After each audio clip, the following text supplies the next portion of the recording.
বিজ্ঞানীরা গবেষণা করেছে, গবেষণা করার পর বিজ্ঞানীরা আমাদের কোরআনের সামনে মাথা নত করতে বাধ্য হয়েছে। মাথা নত করে কেউ বলেন deeply the rhetoric and the rhythm of the Arabic of the Quran are so character is so powerful, so highly that any person whatsoever is bound in the nature of things to be but a poor copy of the glittering splendor of the original. Chilla bolen alhamdulillah. আবার আরেক বিজ্ঞানী আমাদের কোরআন নিয়ে গবেষণা করিয়া গোটা দুনিয়ার মানুষের সামনে তার বক্তব্য স্পষ্ট করে সেই বিজ্ঞানী বলতেছেন, there is probably in the world no other book which has remained with so pure a text. Subhanallah, subhanallah. ও মুসলিমরা আমাদের কোরআন নিয়ে গবেষণা করিয়া কোরআন যে সঠিক জ্ঞান অর্জন করার সবচেয়ে নির্ভুলতম মাধ্যম হলো কোরআন, আর এই কোরআনের দ্বারা জ্ঞান অর্জন করব ভূতল, ভূগর্ভ, ভূপৃষ্ঠ, বায়ুমণ্ডল, নবমণ্ডল, তারপরে সৌরজগৎ, সৌরজগতের পরে গ্যালাক্সি জগৎ, তারপরে গ্যালাক্সি গুচ্ছ জগৎ, তার উপরে মহা গ্যালাক্সি জগৎ, তার উপরে সিদরাতুল মুনতাহা, তার উপরে প্রথম আসমান, এইভাবে 7 আসমান, তার উপরে 800 কুরসি। আবার মানুষের মৃত্যুর পরে কবর, মিজান, পুলসিরাত, জান্নাত, জাহান্নাম, এই কোরআন দ্বারা এগুলো জানা যাবে, বিজ্ঞান দ্বারা জানা যাবে না। বিজ্ঞানের জায়গা সীমিত শুধু এই জড়জগতের মধ্যে, আর কোরআন দ্বারা জ্ঞান অর্জন করব, এই জগৎ সম্বন্ধে করব, নবমণ্ডল সম্বন্ধে করব, কবর সম্বন্ধে করব, মিজান, পুলসিরাত, জান্নাত, জাহান্নাম নিয়ে কোরআন থেকে জ্ঞান অর্জন করব, এবং কোরআনের দ্বারা অর্জিত জ্ঞানগুলো সব শতভাগ সত্য, এতে কোনো সন্দেহ না। এবার কোরআন কি জিনিস বুঝছেন তো? কাজে সেই কোরআনের তাফসীর আমরা শোনার জন্য এখানে আসছি। আল্লাহ আমাদেরকে কবুল করেছেন, বলেন আলহামদুলিল্লাহ।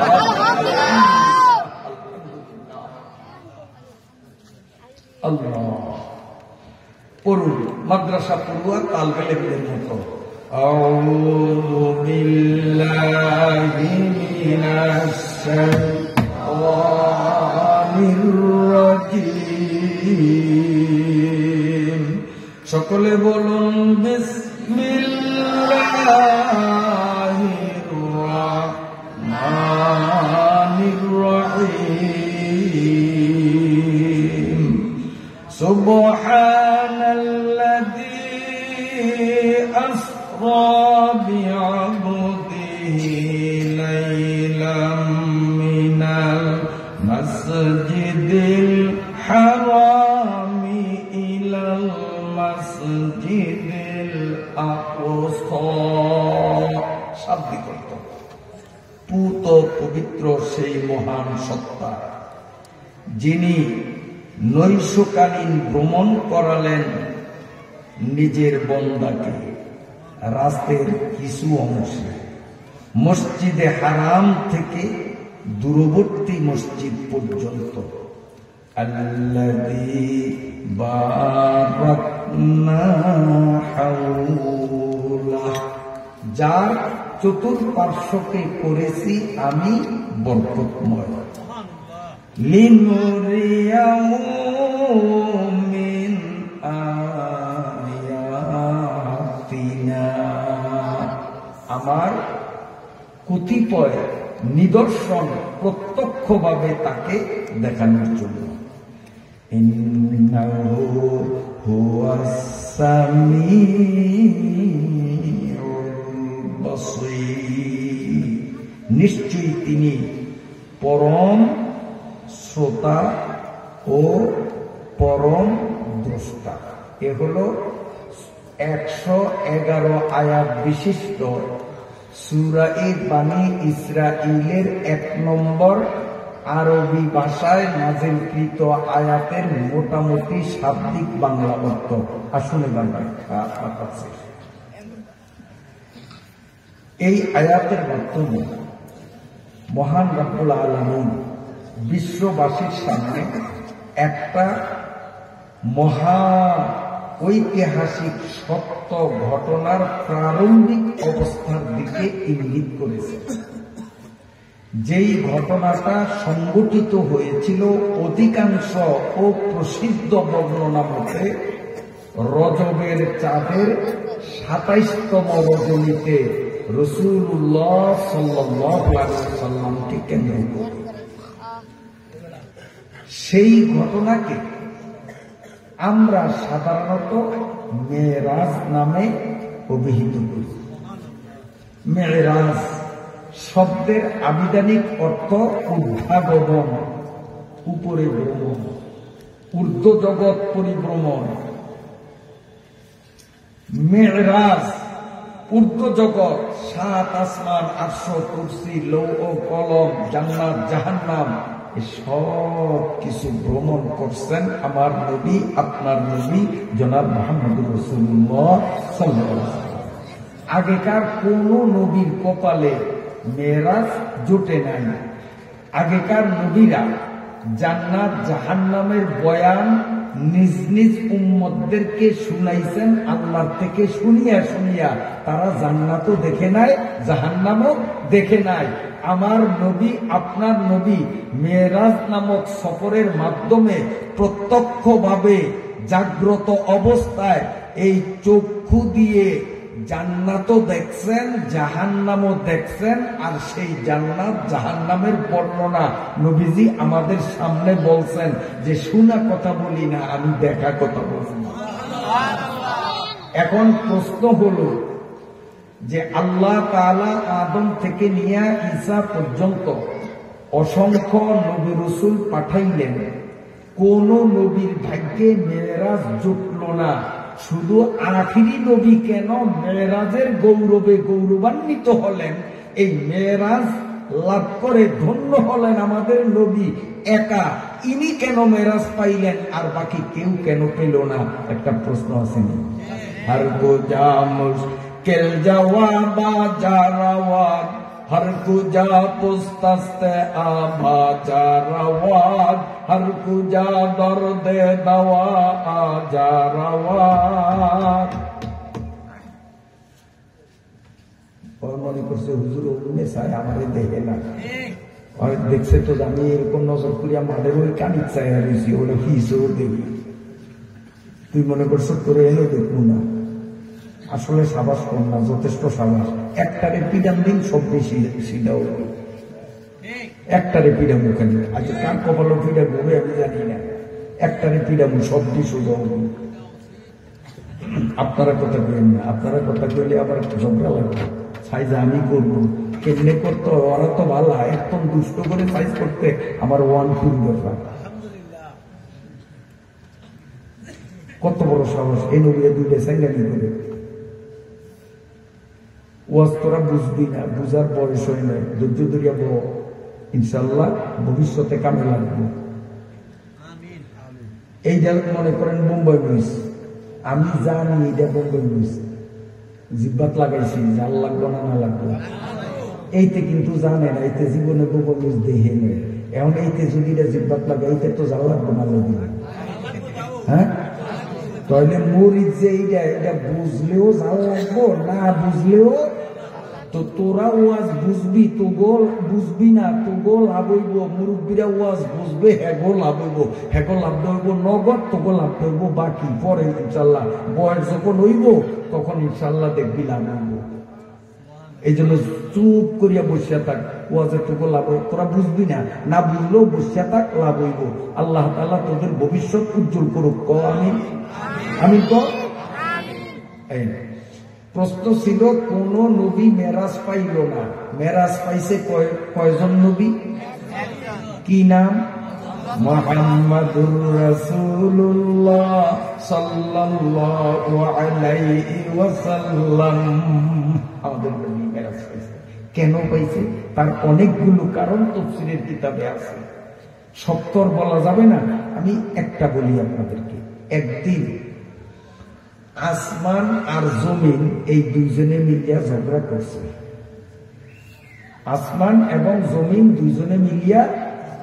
এখন আপনারা আবার প্রশ্ন করতে পারেন যে হুজুর এই ফালতু কথা কই পেয়েছেন, জমিনে কথা কই কেমনে, আসমানে কথা কই কেমনে, আর এত দূরের তনিবা কার্যা করে কেমনে? প্রশ্ন হয় না? আমার আল্লাহ কোরআন শরীফের মধ্যে বলেছেন, যেহেতু কোরআন একটা বিজ্ঞানময় গ্রন্থ, ওর রন্ধ্রে রন্ধ্রে বিজ্ঞানের তথ্য, এবং সব তথ্য যে সঠিক এটা খ্রিস্টান বিজ্ঞানীরাও সার্টিফিকেট দেয়, তো ওর মধ্যে ভুল বাহির করার মতো শক্তি কারো নাই। এই কোরআন বলে وَإِن مِّن شَيْءٍ إِلَّا يُسَبِّحُ بِحَمْدِهِ وَلَكِن لَّا تَفْقَهُونَ تَسْبِيحَهُمْ بذكرى شرط بینی در خروشات بذكرى شرط بینی در خروشات ولدانت دری مانک گوشات نبول بول برگلش تسبیح خانیس بار خارے بتسبیح زبانیس। শেখ সাদি রহমতুল্লাহ আলাইহি ফার্সি ভাষায় তার অনুবাদ এইভাবে করছে, আমি বাংলা ভাষায় তার অনুবাদ এইভাবে কাব্যানুবাদ করি। যা কিছু রয়েছে জিকিরে মত্ত কানজার আছে বুঝে এই মহাতত্ত্ব। যা কিছু আছে, তো যা কিছুর মধ্যে জমিন তো একটা, যা কিছু আছে রয়েছে জিকিরে মত্ত, সব কিছু মাওলায় পাকের জিকির করে। তো মাওলায় পাকের জিকির করা, জিকির দেও তো একটা কথা, আল্লাহ আল্লাহ একটা কথা না? তাহলে কি বুঝা যায়? মাডিও কথা কইবেন যে হুনি নাকা বুঝি নাকা, কানজার আছে বুঝে এই মহাতত্ত্ব। মাটির কথা বুঝবার মতো কান যার আছে সে মাটির জিকির শোনে, যার কান নাই সে শোনে না। এইটা আপনার সংক্ষেপে আমি এইভাবে বুঝাইতে পারি। আপনি থালার মধ্যে পুরিয়া মোড়ে এগোড়ে পড়ছেন, বলা হাবিব মেডিকেল গেছেন, কয় এক্সরে করুন লাগবে, ডাক্তারে কই। এখন এক্সরে এরকম একটা ফিল্ম আপনার হাতে দিছে, আপনি এই ফিল্মের দিকে চশমা লাগেও যদি চান, তা আড্ডি ভাঙছে কি ভাঙ্গে নয়, ফাটছে কি ফাটছে নয় পেতে পারবেন?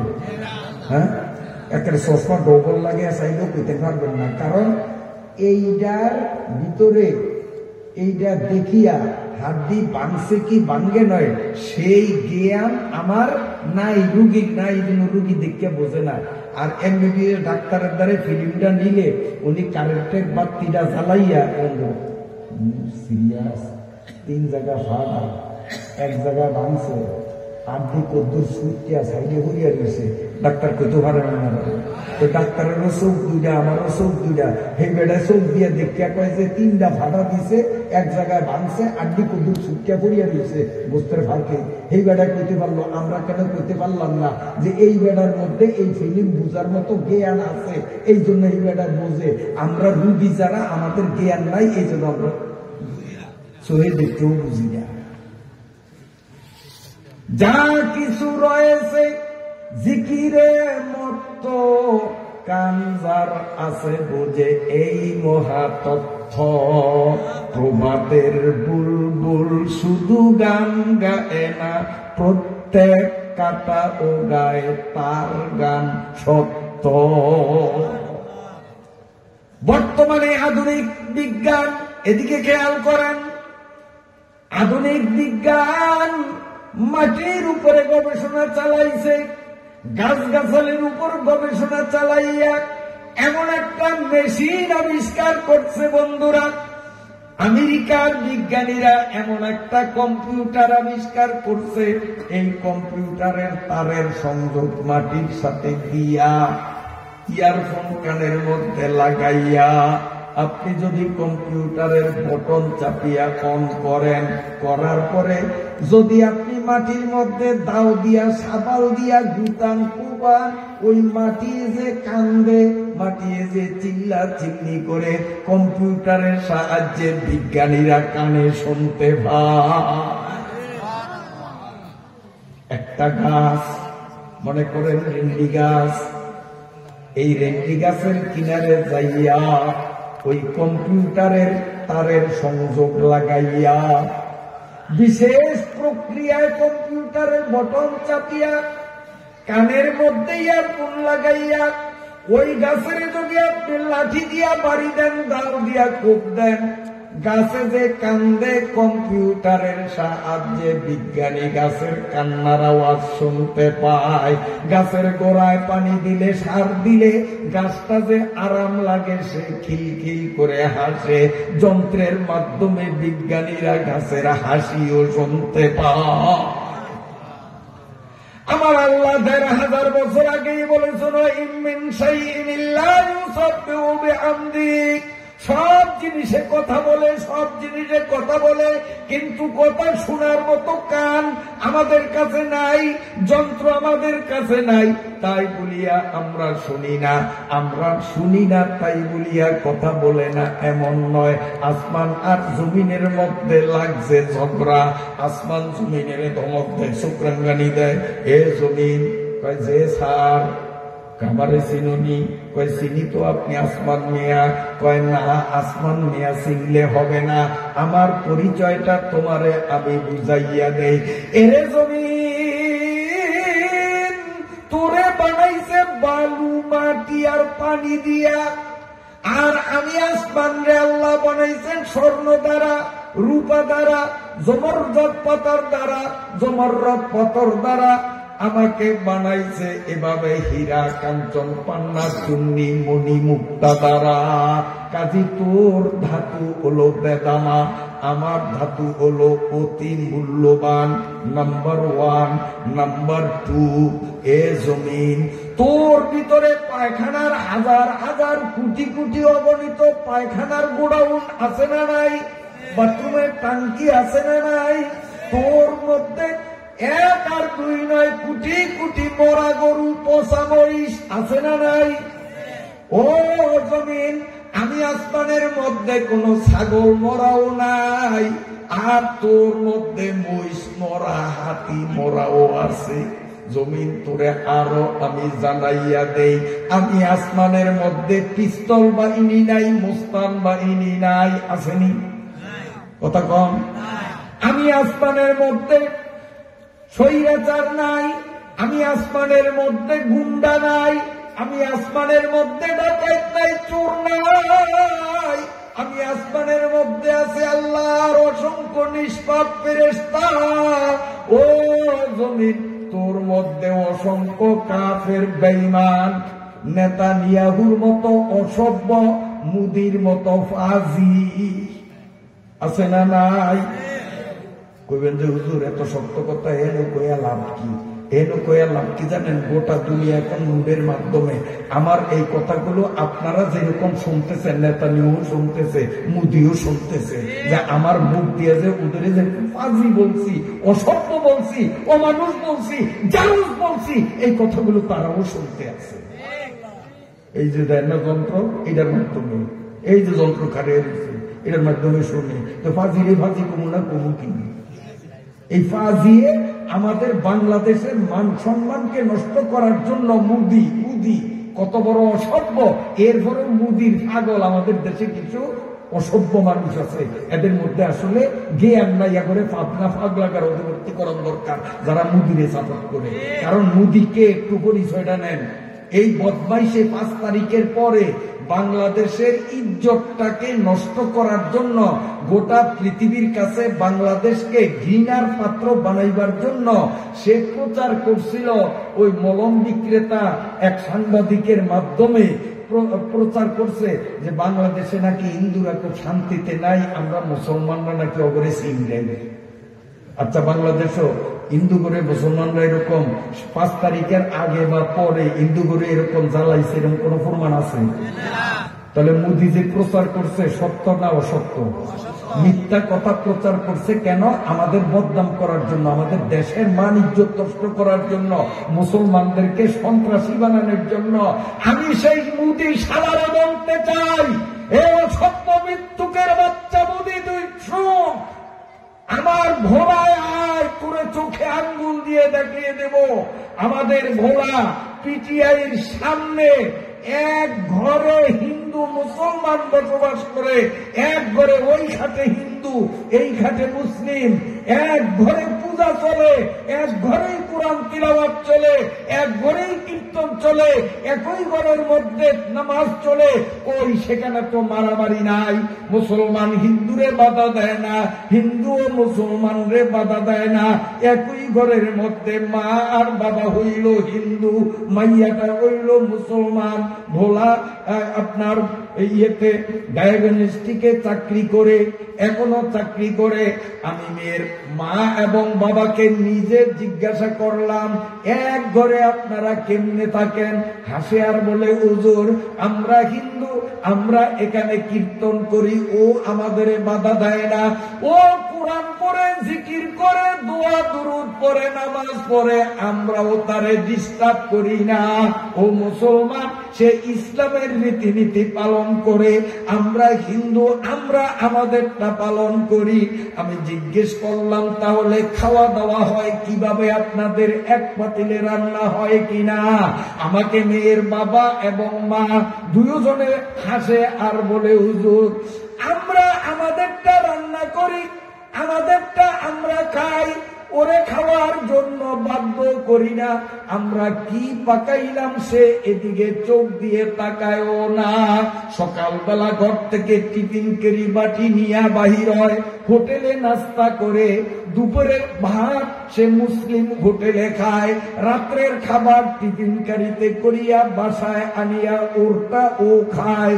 এই পাশে আমরা কচ্ছপ খাই, ওই পাশে ও গরুর গোশত খায়। একই ঘরে দুই জাত বসবাস করি, মারামারি নাই। আমার অসভ্য বুদ্ধি আমাদের বাংলাদেশের মান ইজ্জতকে নষ্ট করার জন্য বিশ্বের কাছে আমাদেরকে সন্ত্রাসী কুখ্যাত হিসাবে পরিচয় করার জন্য বাংলাদেশের নামে দীর্ঘদিন পর্যন্ত অপপ্রচার করিয়া গোটা বিশ্ববাসীর কাছে মোদি যে মিথ্যুক এবং পাজি ষড়যন্ত্রকারী, বিশ্ববাসীর সামনে তা পরিষ্কার হয়ে গেছে। হিন্দু করে কি আমরা শিখেছি? বরং অবমন্দির আমরা পাহারা দিছি, আমরা অবমন্দির পাহারা দিলাম। আর ওই শুয়োরের ঘরে শুয়োর বেজম্মা জারস মোদি ওই কয় বাংলাদেশে বলে হিন্দুরা শান্তিতে নাই। বন্ধুরা আমার, আমি বলতেছিলাম আসমান জমিনের একই জমিন, তোর মধ্যে মুদির মতো মৃত্যু, নেতানিয়াহুর মতো রক্ত পিপাসু অমানুষ জারদ হারামজাদা, আবু জেহেল, আবু লাহাব, অথবা সাইবা, ফেরাউন, কারুন, নমরুদের মতো বিশ্ববিখ্যাত গুন্ডা বাহিনী তুই জমিনে আছে। আমি আসমানে এমন কোন গুন্ডা নিষেধ আছে? আসমানে মনে হয় একটা মুদি আছে, নেতানিয়াহু তো আছে, কারণ হের যে বাবা একেবারে হামাসের এক সপ্তাহে উড়িয়ে দিব, ১.৫ বছর পর্যন্ত করিও তার খবর গেছে। বলে সুবহানাল্লাহ, সুবহানাল্লাহ। হামাসের অস্ত্রের বলে জিতে নয়, ইমানের বলে জিতছে। এবং এই যে হামাসের জিত হবে, এইটা আমার নবী ১৫০০ বছর আগে কইও গেছে। আমাদের নবী বলছে যে এক সময় আমার উম্মতের ছোট্ট একটা বাহিনীর সাথে পৃথিবীর সবচেয়ে বড় প্রযুক্তির মালিক, পৃথিবীর সবচেয়ে মরণস্ত্রের ভান্ডার যাদের হাতে, পৃথিবীর পরাশক্তির সাথে আমার উম্মতের ছোট্ট একটা নিরস্ত্র দলের যুদ্ধ লাগবে।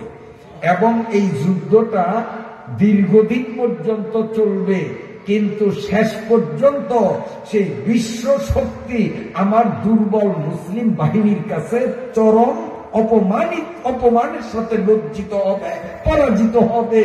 এরা টিকতে পারবে না। ঈমানের বলে আমার নিরস্ত্র উম্মতরাই বিজয় লাভ করবে। তখন সাহাবা ইকরাম জিজ্ঞাসা করছেন, হুজুর এই যুদ্ধটা কি বাংলাদেশে হইব? কয় না। এই যুদ্ধটা কি ইন্ডিয়া হইব? কয় না। এই যুদ্ধটা পাকিস্তানে হইব? না। তো নবী এই যুদ্ধটা কোন জায়গায় হইব? আমার নবীজি বলেছেন এই যুদ্ধটা হব ফিলিস্তিনি ইহুদিদের সাথে। ১,৫০০ বছর আগে আমার নবী কইছে, এখন বাস্তবে তা সত্য প্রমাণ হয়েছে না না হয়েছে? এই সত্য হয়েছে না না হয়েছে? তাইলে আমার নবী মিথ্যা কথা কয় না, সত্য কথা কয়। তা আজকে এই সুবহানাল্লাহি আসরার তাফসিরে নবীর যে সমস্ত কথাগুলো শুনবো, এগুলি সত্য কথা শুনবো না মিথ্যা কথা শুনবো? তাইলে আমার নবীর প্রতি মহাব্বত আছে তো ইনশাআল্লাহ? আমার নবী সত্য না মিথ্যা? আরে জোরে কোন সত্য না মিথ্যা?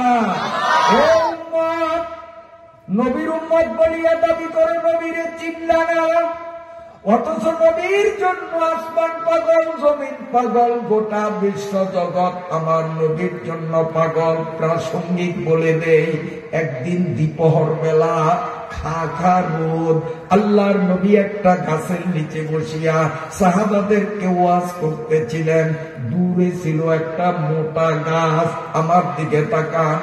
দিনের বেলায় আল্লাহ আর নবী আমার হাতের দিকে তাকান, দূরের গাছটার দিকে আল্লাহর নবী হাত দিয়া এইভাবে যখন ইশারা করছেন, আবু দাউদ শরীফের মধ্যে রিওয়ায়াতটা এসেছে, আল্লাহর নবী বিশাল মোটা একটা দূরবর্তী গাছকে ইশারা দিলে গাছটা এমনি ঝুঁকে গেল, এই পাশের শিকড় গুলো মাটির থেকে উচ্ছেদ হয়ে গেল। গাছটা এদিকে কাত হলো, এই পাশের শিকড় গুলো মাটির থেকে উপরে এলো। পরিশেষে গাছ নিজের শিকড়ের উপর ভর করে কিলবিল করে হেঁটে হেঁটে নিজের স্থান থেকে সরাসরি নবীজির সামনে এসে হাজির। আল্লাহর নবীর পায়ের উপর লম্বা লম্বি ভাবে সেজদায় পড়ে গাছ যখন নবীজির সেজদা দিল, আল্লাহর নবী আবার ইশারা দিলেন, গাছ আবার এই শোয়া গাছ লম্বা হইয়া শুইয়া সেজদা দিল। নবী যখন ইশারা দিল, গাছ সোজা হইয়া দাঁড়াইয়া গেল, আবার নিজের শিকড়ের উপর বর করিয়া হাঁটতে হাঁটতে নিজের জায়গায় যাইয়া আগের মতো দাঁড়াইয়া গেছে। আমার নবীরে গাছে চিনল, মাছে চিনল, আমার নবীরে গোটা মাখলুক চিনল। কপাল পোড়া উম্মত, তুমি আর আমি নবীরে চিনি না। লাউ কানা হুব্বুকা সাদিকান লা আতাতাহু, লাউ কানা হুব্বুকা সাদিকান লা আতাতাহু, ইন্নাল মুহিব্বা লিমান ইউহিব্বু মুতিউ, ইন্নাল মুহিব্বা লিমান ইউহিব্বু মুতিউ। নবীর জন্য আসমান পাগল, জমিন পাগল, দুইজনের মধ্যে ঝগড়া। আসমান বলে, জমিন রে, তোর মধ্যে ফেরাউন, কারুন, নমরুদ, বুশ, শেরন, জুবাইর, মুদি, এইরকম বদমাশ গুলো আছে। আমি আসমানে কোনো বদমাশ নাই, আমার এখানে আছে নূরের ফেরেশতা। অতএব আমি সার্বিক দৃষ্টিকোণ থেকে তোর থেকে অনেক দামি, অনেক ভালা। অতএব আমার সাথে কখনো বেয়াদবি যেন না হয়। আসমান থ্রেডিং দিল জমিন রে। জমিন বলে, ভাই আসমান, এতক্ষণ পর্যন্ত আপনি আমারে শাসাইলেন, আমি অকাতরে চুপি সারে আপনার কথাগুলো একাগ্র চিত্তে শ্রবণ করেছি। এখন আমি দুইটা কথা বলবো, আপনি কি একটু শুনবেন? আসমান জমিনেরে ভেঙ্গে কয়, তুই আর কি বলবি? আমি কোন কথাটা অবাস্তব আর মিথ্যা বলছি? একটাও মিথ্যা নেই। গুন্ডা দুনিয়াতে আছে না নাই? আছে না নাই? পায়খানার গোডাউন আছে না নাই? হাতি মরা, মহিষ মরা আছে না নাই? আসমান বলে, আমি কোন কথা মিথ্যা বললাম? তোর বলারই বা কি আছে কম? জমিন বলে, ও ভাই আসমান, তুমি সব ভালো জিনিস পাইছো, আমি কিচ্ছু পাই নাই, কথা ঠিক, কিন্তু তোমারে জানাইয়া দিলাম আমি এমন একখান জিনিস পাইছি যেই জিনিস খান তুমি পাও নাই। একটা জিনিস পাইছি, আমার আর কিচ্ছু লাগে না। তুমি সব পাইছো, একটা জিনিস পাও নাই, তোমার সব জিনিসের কোনো মূল্য নাই। চিনেননি সেই জিনিসটা কি? মুহাম্মাদুর রাসূলুল্লাহ সাল্লাল্লাহু আলাইহি ওয়াসাল্লাম। জমিন বলে রে আসমান, আমি গুন্ডা পান্ডা যা পাইছি কোনো দুঃখ নাই, আমি নবীরে পাইছি, তুমি নবীরে পাও নাই। নবীরে যখন পাইছি আমার আর কিচ্ছু লাগে না, নবীরে পাইয়া আমি জমিন ধন্য। তুমি সব পাইছো, নবী পাও নাই, আমার সামনে তোমার চাইরানারও মূল্য নাই। সুবহানাল্লাহ। আসমান এবার ধুকে ধুকে কান্না আরম্ভ করলো। আল্লাহ রাব্বুল আলামিন আসমান রে জিজ্ঞেস করেন, ও আসমান কান্দো কে? আল্লাহ তো জানে কেন কান্দে, আল্লাহ জানে না জানে? তারপরেও আল্লাহ তার মুখ থেকে শোনার জন্য, যেমন আমি আমার নাতিনের হাতে এইভাবে বিস্কিট দিয়া অথবা চিপসের প্যাকেট দিয়া জিজ্ঞাসা করি, দাদা ভাই তোমারে চিপস কিনে দিছে কে? তাহলে চিপস কে কিনে দিছে আমার মনে নেই, আমি জানি না, এই কথাই জিজ্ঞাসা করি। নাকি নাতিনের মুখ দিয়ে যদি কয় দাদা ভাই কিনছে, এইটা শুনতে যে কি আরাম, কি মজা, এটা যারা দাদা হেরা যারা কেউ বোঝে না। কি হ্যাঁ, জানিয়াও জিজ্ঞাসা করে, আল্লাহও জানে, তারপরও আসমানের মুখ দিয়া কইলে যে কি মজা আল্লাহর কাছে, এটা আল্লাহ জানে। সুবহানাল্লাহ। আল্লাহ কেউ আসমান কান্দা, আল্লাহ আসমান আল্লাহ কি আরে কান্দি, কি জন্য কান্দি আপনি তো জানেন। কয়টু পর আল্লাহ এতদিন ভাবছিলাম যে আমি বুঝি খুব দামি, আমার তুলনায় জমিন কিচ্ছু না, আমি ওরে বনায় ধরি নাই। আজকে জমিনের সাথে তর্কে আমি তো ঠকিয়া গেলাম, আসলে তো আমি কপাল পড়া। মাহবুব তোমার কাছে দরখাস্ত করি, নবীরে তুমি দুনিয়াতে রাখছো কা?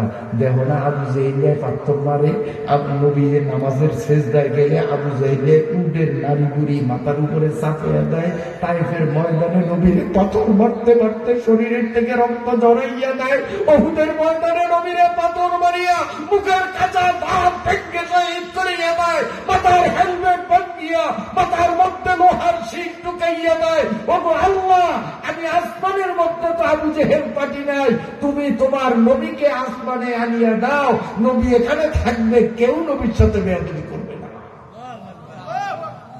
গরকতম রঞ্জা কুনি তু জানে বেকাশা নাই মা, গরকতম রঞ্জা কুনি তু জানে বেকাশা নাই মা, রসকে ফেরদা উৎসবা দজ কদমত খানায় মা। ওগো আল্লাহ, সব পাইছি, নবী পাই নাই, কিচ্ছু পাই নাই।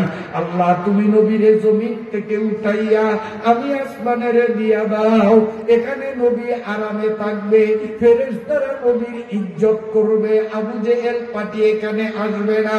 আমার আল্লাহ জানাইয়া দিলেন, মা ইউবাদদিলুল কাওলু লাদাইয়া, আল্লাহ জানাইয়া দিলেন, মা ইউবাদদিলুল কাওলু লাদাইয়া, there is probably in the world no other book, এইভাবে এই পৃথিবীতে আল্লাহ পাকের আইন হলো অপরিবর্তনশীল। আল্লাহর কোরআন ছাড়া, আল্লাহর আইন ছাড়া অপরিবর্তনশীল জগতে আর কিচ্ছু নাই।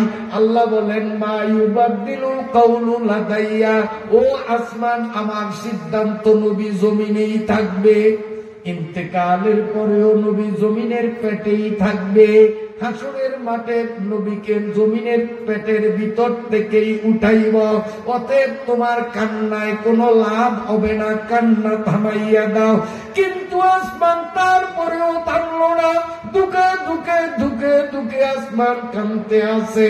আর আমার আল্লাহর স্বভাব হলো, আল্লাহর কোন সৃষ্টি যদি আল্লাহর কাছে বিনয়ের সাথে কান্না করে, আমার আল্লাহর রহমতের দরিয়ায় তুফান আরম্ভ হয়ে যায়। ইদা গলা ফিজ যালামি মুবতাইলা ইদা খালা ফিজ। সাবাস। আর উনি স্যার, আমি সেই তরুণ তুই স্যার কারণ মহুদিসও দাবি রাখছি সাংরাই মনে করছো সবাই। কত গুরুত্বপূর্ণ কথা বলতেছি, আর এর মধ্যে খায় কত বড় বেয়াদ, অসভ্য। তো মনে করছে হুজুর অভিষে একে আমরা দেয়নি, একবার খুশি না যে সব কিছু আছে আমার। বন্ধুরা আমার, খুব খেয়ালের সাথে কষ্ট হয়নি আপনাদের? কষ্ট হয়নি? মজার আলোচনা, এটা আমার কোনো যোগ্যতা না, আল্লাহর কোরআনের পাওয়ার দেখবেন। আমি যদি আলোচনা না সারি তাতে ফজর ঠেকাইয়া এশরাকের অক্ষর যদি হইয়া যায়, এই কোরআনের আদায় আপনাদের আটকে রাখবো, ওগুলো তো করতে পারবেন না। কোরআনে আটকাইব, কোরআনে আমি না। আমি সূরা বনী ইসরাঈলের যে আয়াত, ইনশাআল্লাহ অক্ষর বাই অক্ষর, শব্দ বাই শব্দ আমি একবারে আয়াতের শুরু থেকে শেষ পর্যন্ত তাফসীর শোনাবার চেষ্টা করব। আপনারা শুনতে রাজি আছেন? শুনতে রাজি আছেন ইনশাআল্লাহ? শোনেন বন্ধুরা আমার, আল্লাহর কোন মাখলুক আল্লাহর কাছে যখন কান্না করে, আমার আল্লাহর কুদরতি কলবের মধ্যে তুফান আরম্ভ হয়ে যায়। সাউতা আবুদি ওয়া আনতা ফি কানাফি ওয়া কুল্লামা কুনতা কাদ সামিনাহু। মানুষ যদি দুই চোখের পানি ছাড়িয়া, কোন মাখলুক যদি আল্লাহর কাছে চোখের পানি ঝরাইয়া কান্দে, আমার আল্লাহ গ্যারান্টি দিয়া বলেন, আমি তার দোয়া কবুল না করিয়া পারি না। হর করি দেনে কেউ তৈয়ার, আর করি দে কেউ তৈয়ার, जो ना मांगे उससे वो बेजार है। আল্লাহ তো এমনই আল্লাহ, যে আল্লাহর কাছে না চাইলে বেজার হয়। আল্লাহর কাছে যে যত বেশি চায়, আল্লাহ তার উপর তত বেশি খুশি হয়। সুবহানাল্লাহ। আসমানকে আল্লাহ কাঁদতে বারণ করলেন, নিষেধ করলেন, কিন্তু আসমান কান্না থামলো না, ঢুকে ঢুকে কাঁদতেছে। আল্লাহ ধমক দিয়া কয়ে, আসমান আমি তো তোরে জানাইয়া দিলাম আমার সিদ্ধান্ত, আমার দোস্ত ইন্তেকালের আগেও পরে জমিনে থাকবে, এটা আমার ফাইনাল সিদ্ধান্ত। অতএব খামোখা তুমি কেন কান্দ? আমি আমার নবীরে আসমান তোমার ভাগে দেব না। আসমান বলে, আল্লাহ আপনার আইন লঙ্ঘিত হোক এটা আমি দাবি করি না, আপনার আইনকে আমি অকাতরে মেনে নিলাম। আপনি নবীরে সারা জীবন দুনিয়ায় রাখবেন, ইন্তেকালের পরেও দুনিয়ায় রাখবেন, আমি বিরোধিতা করি না। তবে আপনার কাছে বিনয়ের সাথে এতটুকু দাবি করি, সামান্য মুহূর্তকালের জন্য হলেও নবীরে দাওয়াত করিয়া একটু আমি আসমানের কাছে যদি আনতেন, নবী যদি তার বরকতি পাও, আমি আসমানের পিঠের উপর রাখে, আমি আসমান বেহেশতের থেকেও দামি হইয়া যাব। গতদম রঞ্জা কুনি তু জানে বেকাশানায় মা, আরে গতদম রঞ্জা কুনি তু জানে বেকাশানায় মা, از عرش کے فردا اس سواد از قدمت خانہ ماں। আল্লাহ রাব্বুল আলামিন বলেন, আসমান রে আমি তোর কান্না আর সহ্য করতে পারি না। আসমান থাম থাম থাম, আমি কথা দিলাম আমি আমার দোস্তরের দাওয়াত দিয়া তোর মনের আশা পূরণ করব। আমার দোস্ত তোর পিঠের উপরে পা দিয়া হাঁটিয়া যাইবে, তোর দুঃখ গুছাইবে, তোর মনে মনের দাবি আমি আল্লাহ পূরণ করব, অপেক্ষায় থাক। রজবের চাঁদের 27তম রাতে আমি আল্লাহ তোর মনের আশা পুরাইয়া দিব। তাই আমার আল্লাহ বলেন সুবহানাল্লাযী আসরা বিআবদিহি লাইলাম মিনাল মাসজিদিল হারামি ইলাল মাসজিদিল আকসা। ঠিক রজবের 27 তারিখ যখন আসিয়া গেল, রজব একটা চন্দ্র মাসের নাম। বাংলায় যেমন চৈত্র, বৈশাখ, জ্যৈষ্ঠ 12 মাস, ইংরেজিতে জানুয়ারি, ফেব্রুয়ারি, মার্চ 12টা মাসের নাম আছে। আরবিতে মুহররম, সফর, রবিউল আউয়াল, রবিউল সানি, এইভাবে 12টা মাস আছে। এই 12 মাসের মধ্যে একটা মাসের নাম হলো রজব মাস। আল্লাহ বলেন আসমান অপেক্ষায় থাক, রজব মাসের 27 তারিখ রাত্রে আমি তোর মনের আশা পূরণ করব। এবার আসমান রমজানের রজবের 27 তারিখ কবে আসবে সেই অপেক্ষায় নবীজির পদধূলি নিয়ে নিজেকে ধন্য বানাবে। এই অপেক্ষায় আসমান প্রতীক্ষমান। ঠিক রজবের 27 তারিখ যেদিন হলো, আল্লাহর নবী তার আপন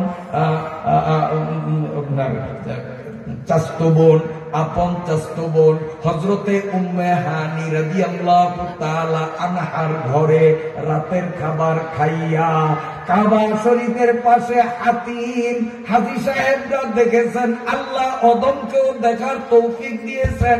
ওখানে 2 রাকাত নামাজ সবাই পড়া ভাগ্যে জোটে না, কারণ এমন গ্যাদারিং, এমন চাপ চোখে না দেখলে বুঝানো যায় না। আল্লাহর ফজলে বহুবার সেখানে বিরাবিরি সাফাসাফির মধ্যে অনেক কষ্ট সত্ত্বেও আল্লাহ অদমকে নামাজের তৌফিক দিয়েছেন। আমার নবী ওই হাতিমে কাবার মধ্যে ঘুমাইয়াছেন। রাত গভীর হইয়া গেল। হুয়া হুকমে জিবরিল কোয়ু শেতাব बोरा के जन्नत से लेकर इंतखाब सजा उसको सेवारू से ताबपा और उसको खानाए काबा लेके जा। রজবের 27 তারিখ গভীর রজনীতে রব্বুল আলামিন জিবরাইল ফেরেশতাকে হুকুম করলেন, জান্নাতের একটা বাহন জন্তু বোরাক, এই বোরাকটাকে জান্নাতের অলংকারে সুসজ্জিত করিয়া কাবা ঘরের সামনে নিয়ে যাও। আমার দোস্তকে এই রাত্রে আসমানে সফর করাইব। আসমানের কান্না আমি আল্লাহ সইতে পারি না। এবার তো বুঝলেন আমার নবীর মেরাজ কেন হইল। আসমানের মনের দুঃখ মিটানোর জন্য। আসমান নবীর জন্য পাগল, আসমান নবীর জন্য পাগল, জমিন নবীর জন্য পাগল, গাছ নবীর জন্য পাগল, সমস্ত মাখলুক নবীর জন্য পাগল। কোন দিক যাব? আবু দাউদ শরীফে গালেবান রওয়ায়াত এসেছে, কষ্ট হয়নি আপনাদের? আল্লাহর নবী একদিন দিন দুপুরে ওয়াজ করতেছেন, নবীজি ওয়াজ করে, পাশে দিয়া এক ইহুদি, ওই নেতানিয়াহুর বংশের পাজি একটা পাশে দিয়া যা কুলের ভিতরে চলিয়া। তো ওয়াজটা তার কাছে ভালোই লাগছে যে মোহাম্মদ তো খুব দামি দামি কথা কয়, উপদেশগুলি খুব সুন্দর। কুলের ভিড়েতে নাম নিয়া ওই ওয়াজের মজলিসে এক কানে গিয়া বইছে। আমাদের দেশে অনেক হিন্দুরা ইয়া বইয়া না, হিন্দুরা বসিয়া আল্লাহর কোরআনের কথা শুনিয়া বহু হিন্দু কলেমা পড়িয়া মুসলমান হয়ে গেছে। তো ওই ইহুদি ওই দোয়া বলছে, বইয়া নবীজির ওয়াজ তার কাছে খুব পছন্দ হইল, খুব পছন্দ হইল। এক মনে এক ধ্যানে কথা শুনছে আর মনে মনে কয়, এই মানুষটার এক একটা কথার দাম মুক্তার থেকেও বেশি। ওই ইহুদিরাই কয়, নবীজি যখন ওয়াজ শেষ করছেন, এর মধ্যে আর লোকটা কথা কয় নাই। ওয়াজের মধ্যে কথা কইলে ডিস্টার্ব হয়, কথা কয় নাই, ওয়াজ শুনছে। ওয়াজ যখন শেষ তখন একজনের জিজ্ঞাসা করি, এই বক্তাটা কি যে সেটা ওয়াজ করলো, এরকম নসিহত জীবনে শুনি নাই, বক্তাটা পারি করলো। আপনি চিনেন না? কথা চিনলে কি জিজ্ঞাসা করতাম। ইনি হলেন বিশ্ব নবী, আখিরি নবী মুহাম্মদুর রাসূলুল্লাহ। যখনই এই কথা বলছে ওর গাও বসে আগুন। কারণ ইহুদি জাতি এরা মুসলমান জাতিকে মানুষ বলিয়েই মনে করে না। ইহুদিরা আমাদেরকে জানোয়ার মনে করে, পোকামাকড় মনে করে, মানুষ মনে করে না। যদি মানুষ মনে করত তাইলে ফিলিস্তিনে এইভাবে গণহত্যা চালাইত? কথা কর। ওরা আমাদেরকে মানুষ বলিয়া মনে করে না। আর আমাকে তোলা পাইলে ওই ইহুদিকে স্টাইলে মাথায় চুলকা দেয়। এদিনের জুতা ফিটা করা দরকার। তোরে যারা মানুষের কাতারে গনে না, আর তুই তাকে দেখাতে কি তোর মাথার চুল সেই স্টাইলে কাটলি, তোর মাথা ফাটাই দিয়ে দেওয়া দরকার, জুতার মধ্যে গুবরিয়া তোর মাথায় পিটার দরকার। মাথাতে আল পেটের বোঝা, দাড়ি আছে সোজা সোজা। রাগ করছেন না? মাথাতে আল পেটের বোঝা, দাড়ি আছে সোজা সোজা, তবুও কি সে সাচ্চা মুসলমান? বাংলাদেশের মুসলমান গেল রে ইসলামের মান। যদি যাই ইসলামের মান, কেমনে তোরা এই তোর চুল কি এরকম কার সত্যি? তো তোর গাও ফেসা লাগছে তোর সরকার বউ জাতি বাড়ি নাই পেশাব করবি ও তৈলে যায়। আবার ওগুলো নাবাদ করলে মুশকিল। কারণ স্কুলে বলেন যদি উঠতো হে চুল মার কাতর বসদাম যে গাও ফসা লাগছে এই কথা উঠছে, কত মানুষ হাতটাও গেল।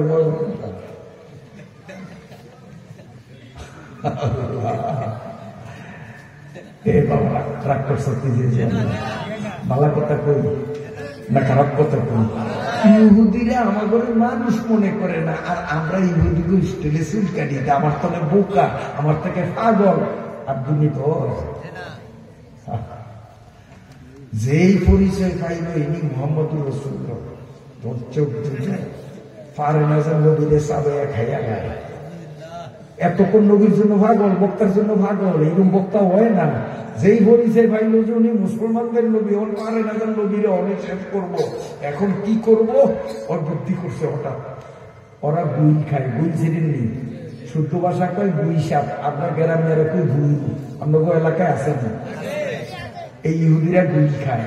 গুইল একটানে পঁচাত্তর দৌড়িয়া ফিডাইয়া মারিয়া এইটারে ব্যাগের মধ্যে বৌরিয়া মরা গুলে আইছে। আইয়া এখন ওই ব্যাগটা নবীজির সামনে থইয়া, হে মোহাম্মদ, সবাই বলেন সাল্লাল্লাহু আলাইহি ওয়াসাল্লাম, হে মোহাম্মদ কন্যা সাল্লাল্লাহু আলাইহি ওয়াসাল্লাম। একবার সাল্লাল্লাহু আলাইহি ওয়াসাল্লাম কইলে 10টা রহমত পাইবেন। এ যারা কইবেন হারা পাইবেন, যারা কইবেন না হারা পাইবেন না। সাল্লাল্লাহু আলাইহি ওয়াসাল্লাম, আমার ব্যাগের মধ্যে কি যদি বলতে পারো তাইলে তুমি নবী, ঠিক আমি মানবো, কলেমা পড়বো। আর যদি কি কইতে না পারো তাইলে তুমি বন্ড, তুমি নবী না, ইসলাম প্রচার করতে পারবা না, গালের দাঁত একটাও রাখবো না, পাথর দিয়ে পিড়িয়ে তোমার দাঁত ভেঙে দেবো। সবাইকে সাহাবাইকার তো সব খেপছে, নবী লোকেরও বেয়াদবি। নবীজিকে থাম, চুপ করো, চেতেও না, চেতেও না, ধৈর্য করো, সবরে বাবা করলো, সবরে থামেছে। থামে একবার, তোর বইয়ের মধ্যে কি তুই জানাস, আমি কেমনে জানো? আমি কি দেখছি তুই এটার মধ্যে কি তুইছ? তো তোর ব্যাগের মধ্যে যা আছে সেইটাই যদি আমার কলেমা ফরিয়া তোরে শুনিয়ে দেয় তো কেমন হবে? ইহুদি কয় একে তৈরির মধ্যে গুইলে তো কথাই করে না, আরো যেতানো আরো লিব এইটা এবার কলমা করবো কেমনি? কে চান্দু এইবার ধরা খাইব, মনে কয় চান্দু এইবার ধরা খাইব। কারণ আছে কি ব্যাগের মধ্যে? গুইল, তাও যেতানোরা পড়া না। এইটা আবার কলেমা করবো কেমনে? চান্দু হলে ধরা খাইব, কলেমাও করবো না, আমিও মাত্র বাড়িয়ে একবার জীবনটা শেষ করিয়া দিই। কয় ব্যাগের মধ্যে কি যদি এইটা কলেমা পড়ে তাইলে যে আমরা যে নবী, এতে তো কোনো সন্দেহ নাই। আমি কলেমা করিয়া মুসলমান হন, বেগুনের সাক্ষী করিয়া হওয়া, বেগুনের সাক্ষী করিয়া পেয়েছি। আল্লাহর নবী আমার দিকে তাকান, নিজের এই তর্জনী আঙ্গুলটা খাড়া করিয়া ওই ব্যাগের দিকে ইশারা করিয়া বলে, ব্যাগের মধ্যে কি আসো আমি জানি না, তবে যে আসো আমি হুকুম করলাম, আমি ইসলামের যেই কলেমার দাওয়াত দেই, একটু জোরে জোরে কলেমা পড়িয়া তোমারে যে আনছে তার কানে আওয়াজটা পৌঁছাইয়া দাও। আল্লাহ নবী আঙ্গুল দিয়া ইশারা করার সাথে সাথে ওই ব্যাগের মরা গুল জিন্দা হইয়া ব্যাগের ভিতর থেকে স্পষ্ট ভাষায় কথা বলতে আরম্ভ করল, লা ইলাহা ইল্লাল্লাহু মুহাম্মাদুর রাসূলুল্লাহ। জোরে লা ইলাহা ইল্লাল্লাহু মুহাম্মাদুর রাসূলুল্লাহ। কোন দিকে যাবো? এক ইশারা से दो पारा कर दिया, आसे बा फरमाए को आए बासफा। আসমানের পূর্ণিমার চাঁদ আমার নবী মাটিতে দাঁড়াইয়া এই ডান হাতের তর্জনী আঙ্গুল নাড়া দিয়া বলে, আসমান দুই টুকরা হইয়া যা। আমার নবী আঙ্গুল নাড়া দেওয়ার সঙ্গে সঙ্গে চাঁদ পাটিয়া দুই টুকরা হইয়া যায়। আল্লাহু আকবার, আল্লাহু আকবার। আমার ভাইরা বাবাজিরা, আল্লাহ পাকের নবী মদিনার মসজিদের মিম্বার, ওই যে মিম্বরে ইমাম সাহেব খুতবা পড়েন, মসজিদের নববীতে মিম্বর বানানোর আগে একটা মরা খেজুরের সঙ্গে হেলান দিয়া শুক্রবারে খুতবা দিতেন। যেদিন মিম্বর বানাইল ওই মরা খেজুর গাছটা উঠাইয়া ফালাইয়া দিল। মরা খেজুর গাছটা মাটিতে শোয়া অবস্থায় মানুষের মতো পোপাইয়া পোপাইয়া কান্দে আর বলে, নবী গো, আপনার মুবারক পাও আমার উপরে রাখতেন, আপনার বরকতময় পাছাটা দিয়া আমার উপরে বসতেন, আমার কপাল পুড়িয়া গেল। এখন থেকে আপনি আর আমার গায়ে বসবেন না। নবী গো, আমি তো আপনারে ছাড়া থাকতে পারবো না। উস্তনে হান্নানা ফিরকাতুনে জলা সঙ্গে রেজু নে তেরা কালমা পড়া। উস্তনে হান্নানা ফিরকাতুনে জলা। আল্লাহর নবীর চাচা দুষ্ট আবু জেহেল এক ফুট পাথর কোনা নিয়া নবীর সামনে কয়, মুহাম্মদ আমার হাতে কি?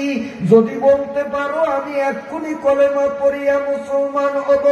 আল্লাহর নবী বলেন, চাচা আপনার মুঠের মধ্যে যা আছে ওইগুলি যদি আমার কলেমা পড়িয়া শোনায় কেমন হবে? আবু জেহেল মনে মনে কয়, আমার হাতের মুঠে তো আছে পাথর, মুহাম্মদ তো জানে না, আর পাথর তো নির্জীব পদার্থ, সে আবার কলেমা কেমনে পড়বে? মুহাম্মদ আজকে ধরা খাইবে। এই জন্য আবু জেহেল বলে, যদি পারো কলেমা পড়াও। আমার দিকে তাকান, আল্লাহর নবী আঙ্গুল দিয়া চাচার বদ্ধ মুঠের দিকে ইশারা করিয়া কয়, আমার চাচার ডান হাতের মুঠের মধ্যে কে আসো আমি জানি না, যেই থাকো না কেন একটু আমি তো কলেমা পড়িয়া আমার চাচারে শুনাইয়া দাও। সঙ্গে সঙ্গে প্রত্যেকটা পাথর আওয়াজ দিল, লা ইলাহা ইল্লাল্লাহু মুহাম্মাদুর রাসূলুল্লাহ। আল্লাহর নবীর জন্য আসমান পাগল, আল্লাহর নবীর জন্য জমিন পাগল, আল্লাহর নবীর জন্য চন্দ্র পাগল, আল্লাহর নবীর জন্য খেজুর গাছ পাগল, আল্লাহর নবীর জন্য মোটা গাছ পাগল। নবীর উম্মত হইয়া নবীর পাগল হইতে পারলাম না, এর চেয়ে বড় কপাল পরা আর কিছু হয় না। রজব মাসের 27 তারিখে আল্লাহর নির্দেশে জিবরাইল আমিন জান্নাতের বুরাক নামক একটা দ্রুতগামী যানবাহন আনিয়া কাবাঘরের সামনে তারে বাঁধলেন। বান্ধিয়া তিনি দেখলেন আল্লাহর নবী হাতিমে কাবার মধ্যে শুইয়া ঘুমাইতেছে। এখন খুব খেয়ালে শোনেন, জিবরাইল নবীজির পায়ের কাছে যাইয়া দাঁড়ান। সাহস পায় না ডাকার। আবার মাতার কাছে যান, ডাকবেন, আবার মনে সাহস পায় না। আমি যদি নবীরে ডাকি, নবীর কাছা ঘুম ভাঙ্গাইয়া দেই, নবীর মনে কষ্ট হবে, আমার তো বেয়াদবি হইয়া যাবে। এদিকে সময়ও নাই, জাস্ট টাইমে আমার মেয়েরাজে রওনা দিতে হবে। 1 সেকেন্ড এদিক সেদিক করা যাবে না, সময়ও হাতে নাই। নবীও ঘুমন্ত, ডরে নবীরে জাগাইতেও পারে না। নবীরে ঘুম থেকে জাগ্রত করার জন্য জিবরাইল একবার পায়ের কাছে দাঁড়ায়, সাহস হয় না ডাকার। মাতার কাছে যাইয়া দাঁড়ায়, ডাকার সাহস হয় না। মনটাও খারাপ, টাইমও তো বেশি বাকি নাই। জাস্ট টাইমে রওনা না দিলে আমার চাকরি যাবে, ফেরেশতার লিস্টির থেকে নাম কাটা যাবে। এবার জিবরাইল চিন্তায় কি কর্তব্য বিমূর ঘরমত্ত বদলে খুব টেনশন করতেছে। আল্লাহ রাব্বুল আলামিন পরওয়ারদিগার আলম বলেন, জিবরাইল সময় মতো কিন্তু রওনা দিতে হবে। 1 সেকেন্ড যদি বিলম্ব করো তোমার চাকরি যাবে, ফেরেশতার লিস্টির থেকে তোমারে বাদ করে দিব। জিবরাইল আমিন হাত জোর করে বলে, মাবুদ গো, সময়ও বাকি নাই, তোমার নবীও ঘুমন্ত, আমি কেমনে রওনা দিব? তোমার নবী তো ঘুমাইতেছে। আল্লাহ বলেন, তুমি কি ডাকাডাকি করছো? জিবরাইল বলেন, মাবুদ, ডাকার নিয়তে একবার পায়ের কাছে, একবার মাথার কাছে, আবার পায়ের কাছে, আবার মাথার কাছে গেছি, ভয়তে ডাকি নাই, না জানি নবীর সাথে বেয়াদবি হইয়া যায়। আল্লাহ বলেন, জিবরাইল তুমি বুদ্ধির পরিচয় দিছ, তুমি যদি ও মুহাম্মদ উঠেন মেরাজে যাইতে হবে, এইভাবে যদি ডাক দিতা, আমার নবীর কাঁচা ঘুম ভাঙত, আমার নবীর মনে কষ্ট পাইতো, তোমার নাম ফেরেশতার থেকে কাটিয়া দিতাম। তুমি বুদ্ধির পরিচয় দিছ, আমার নবীরে ইজ্জত করছো ডাকো নাই, আমি বুদ্ধি শিখাইয়া দেই। আমার নবীর পায়ের তালুতে তোমার হাতের তালুর ছোঁয়া লাগাইয়া হালকা ভাবে মৃদু আলতো এভাবে চাপ মারো। আমি দুনিয়ার প্রতিটা মানুষের পায়ের তালুর সাথে, চোখের সাথে একটা গভীর সম্পর্ক দিয়েছি। কেউ যদি তার ঠান্ডা হাত ঘুমন্ত ব্যক্তির পায়ের তালুতে লাগাইয়া হালকা ভাবে যদি চাপ দেয়, সঙ্গে সঙ্গে ঘুমন্ত ব্যক্তির ঘুম ভাঙ্গিয়া যায়, চোখ খুলিয়া যায়। কাঁচা ঘুম ভাঙ্গার বিরক্তি বোধ হয় না। এই আমলটা তবলিগে পাওয়া যায়। তবলিগ জমাতে তাহাজ্জুদ করার জন্য আমির সাহেব হলো টাইটেল পাস মাওলানা, আর মামুন রিক্সাওয়ালা। আমির সাহেব রিক্সাওয়ালার হওয়া উঠেছে, কেউ তাবলিগে আছে না? না। আমির সাহেব ইঞ্জিনিয়ার, ডাক্তার, দেখা যায় একটা বদলা জমাতের সাথে হেয়ার যায় হওয়া উঠেছে, আছে না? না। মানুষের পায়ের তালুর সাথে, চোখের সাথে আল্লাহ এমন এক গভীর সম্পর্ক করেছেন।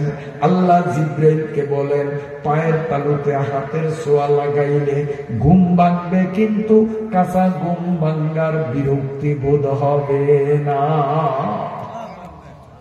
এ জিবরাইল, তুমি বুদ্ধির পরিচয় দিয়েছো, আমার নবীরে বোলাও নাই।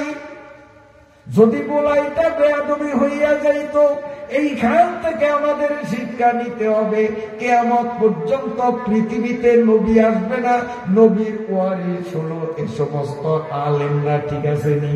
আল উলামা ওয়ারাসাতুল আম্বিয়া। অতএব এই আলেমদের ইজ্জত করতে হবে, তাহলে ইমানদারের কাতারে থাকবো। আলেমদের সাথে বেয়াদবি করলে ইমানদারের লিস্টির থেকে নাম কাটা যাবে। সবাই বলি নাউযুবিল্লাহ। আলেমদের ইজ্জত করতে হবে। মেরাজের এখান থেকে সবক পাইলাম। আমার ভাইরা বাবাজিরা কান খুলিয়ে শুনেন, কান খুলিয়ে শুনেন। জিবরাইল আমিন যখন পাও ধরলেন, জিবরাইল অসময় হুজুর টাইম নেই, আসমানে যাইতে হবে। মেরাজ দুনিয়ার কোন নবী পায় নাই, আপনি পাইছেন, এক্ষুনি যাইতে যে মেরাজে যাওয়ার সংবাদ তো আল্লাহ নবী দিছে। আজকেই সফর, আজকে মানে সময় নাই, এক্ষুনি যাইতে হবে। কত জিবরাইল তুমি একটু দাঁড়াও, আমার একটু কাজ আছে, প্রস্তুতি আছে। হুজুর ঝটপট। আল্লাহর নবী ওযু করলেন, ওযু করিয়া 2 রাকাত নামাজ পড়লেন। কেন?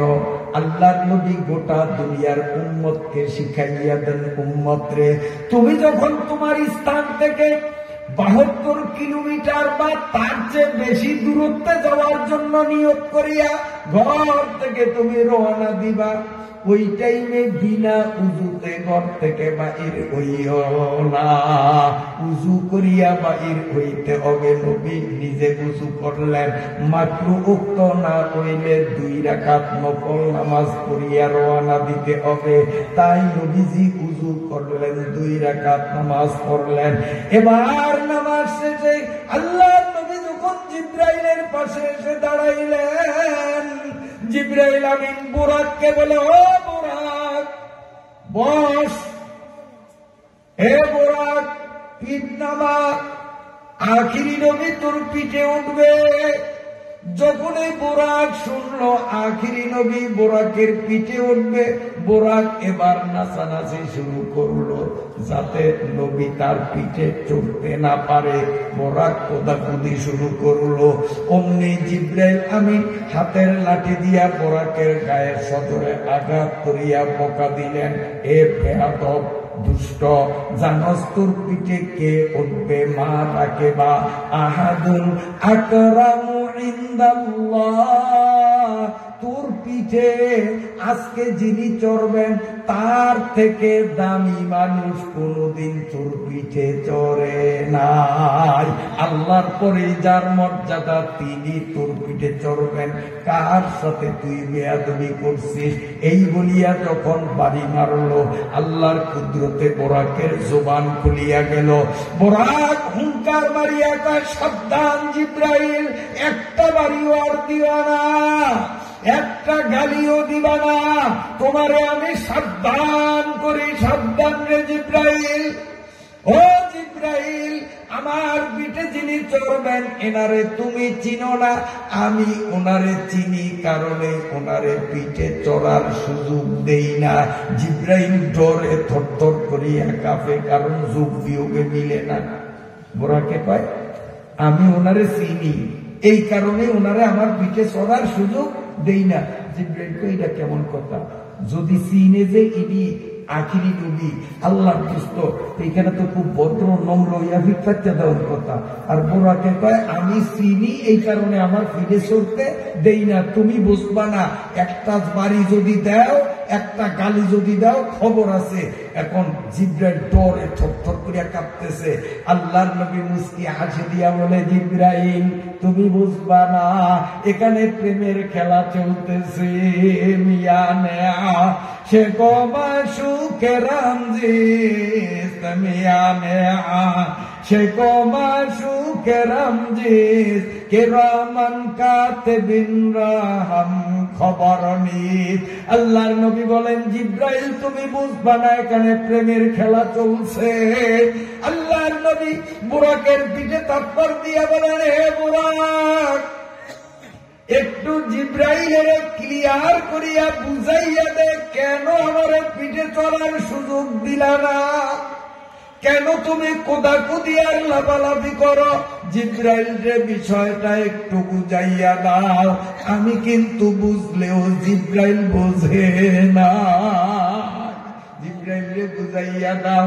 এবার বুরাক বলে, ও জিবরাইল, আমি নবীরে পিঠে কেন নেই না তুমি বুঝো নয়, তাই আমারে মারছ, বকা দিছ। আমি নবীর থেকে জবান নিব, আমি নবীর থেকে ওয়াদা নিব, আজকে নবী আমার পিঠে চড়িয়া 7 আসমান ভ্রমণ করবে, আল্লাহর নবী মেরাজের সফর করবে। হাসরের ময়দান থেকে নবীর যখন জান্নাতে যাওয়ার সময় আসবে, কোটি কোটি বুরাক নবীর সামনে কাতার দিয়া দাঁড়াইয়া পিঠ পাতিয়া ডাকবে, হুজুর আমার পিঠে ওঠেন, হুজুর আমার পিঠে ওঠেন। ওই কাতারের মধ্যে আমিও কিন্তু থাকবো।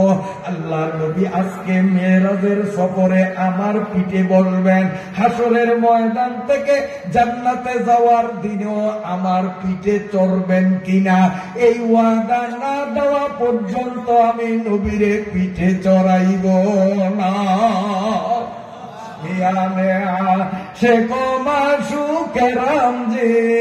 কেরামান কাতিবিন রাম খবরনি। আল্লাহ নবী বলেন, কিরে জিব্রাইল কি বুঝলা, কি বুঝলা? জিব্রাইল কয়, মাবুদ আমি তো এত রহস্য তখন বুঝি নাই।